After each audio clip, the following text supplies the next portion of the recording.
Yo, good day mga bossing. Bali pangalawang unit na natin tong NMAX V1 na 2020 model ABS. Nabili ni Tatay Tony.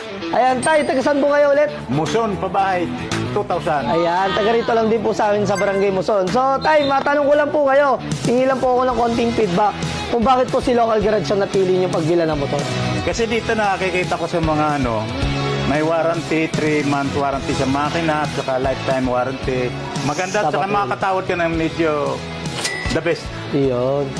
So, bukod pa rin tayo, ano po ang na-experience mo sa unit or sa mga tao namin o sa akin? Ano ba na-experience Sa mo? pag-entertain naman sa mga wala namang problema eh. Okay na, walang problema. Wala akong problema rito. Okay to. Okay. So, kung magkaroon naman ng problema, malapit ka lang. Okay. So, anytime tayo, pwede mo pong dalhin dito, ano? Okay. So, kayo po gagamit ito, tay.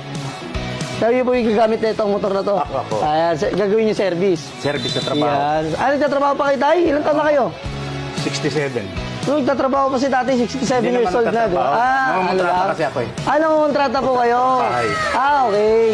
So, yan, kailangan ng service si Tatay Tony. Yan, sa mga followers natin, tay, baka may mga gusto ko sabihin. Kung sino may gusto na naghahanap ng motor na garantisado, dito na kasi sa LG Garage. Iyon. So, Tatay Tony, magpapasalamat lang po ako sa tiwalang binigay niyo po sa amin. Salamat.